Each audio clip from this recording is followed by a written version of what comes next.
Hello, I'm Jerry Stewart with a little common sense. What do you do when you see someone begging on the street? There's probably three choices.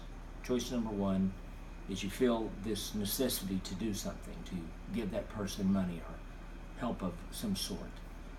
Choice number two is to ignore the fact that you see them. Choice number three would try to maybe engage a little bit of conversation and get to the bottom of the problem. A few years back, I was concerned about how I was reacting.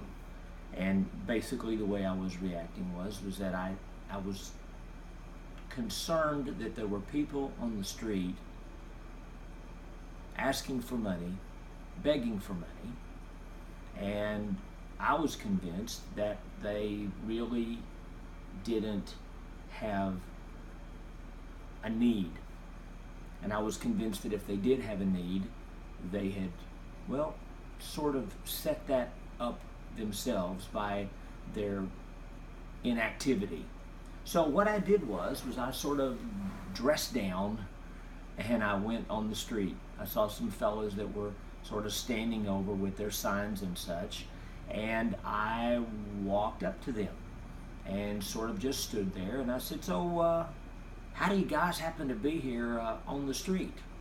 I asked the first fellow, and oh, and by the way, I had noticed that just over a short distance away there was a small store, and it had a sign in the window that said, "Help Wanted."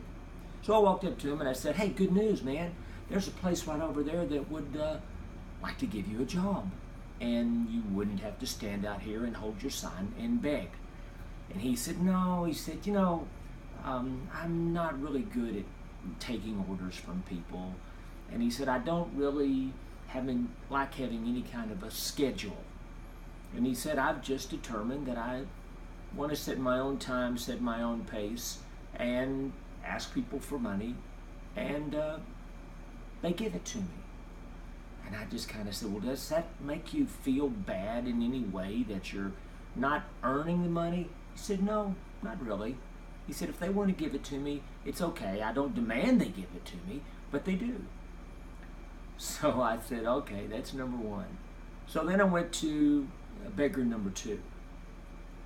And I said, "How did you happen to be here? What's your story?" He looked completely able-bodied. He wasn't in any way handicapped. He looked strong to me, and he looked like someone that could certainly, hold a job. And he pretty much told me that he liked the leisure life, and that he would travel sort of from one area of the country to the other depending on the weather, the climate, the season, and that it was like he was a free man just to travel around. Well, I went to number three fellow, and he was very, very proud to show me his wallet, and inside his wallet he had a union card. He was a member of the Carpenters Union. And he said to me, "Anytime I want, I can go get a union job." And I said, "Well, you need a ride somewhere? I'd be glad to help you." He says, "Oh, no." He said, "I choose to be here because," he said, "quite frankly, this is what he told me, I can make more money here on the street and not have to pay any income tax, more money than I would make being a union carpenter." Now, I had to scratch my head on that one, but that's just what he told me. And each of the three was not interested in exercising their opportunity to go and inquire about the help wanted sign. So my conclusion was that none of them were really in need. Now, that doesn't mean that there aren't folks out there that maybe they've got some sort of a handicap, or they have some sort of an emotional or psychological problem. But our cities are designed to have places where people can go who need genuine help. So here's the question.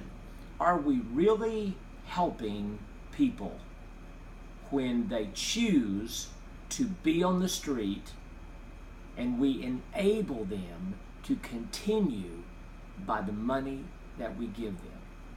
And this is a hard one. When we give the money, are we doing it partly because it makes us feel good that we've sort of helped another human, when maybe we're not helping them at all? Kelly and I were in a foreign country, and there were quite a number of beggars. As a matter of fact, sometimes it would be whole families that would be sitting on benches and look very sorrowful. And as we thought about the possibility of helping this family, we saw a sign, and the sign said, "Please do not give any money to the beggars. We have a system in our country to help those in need. And when you give money to them, you break down our system." So, as you know, I'm here to share some, what I believe, common sense. I'm not trying to convince you to stop giving. Thank God for kind and generous hearts.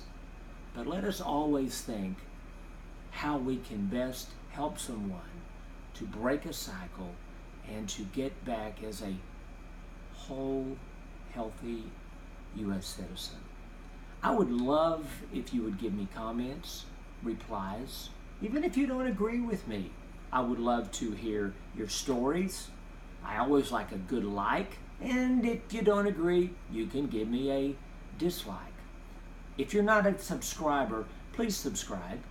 As we get more subscribers, as we get more attention, I'm hoping in my own small way that I can, well, help to shed a little light and to bring a little common sense to our nation today, which seems to be overrun with so much uncommon sense. Talk again to you soon. God bless you. I'm Jerry Stewart. Bye-bye.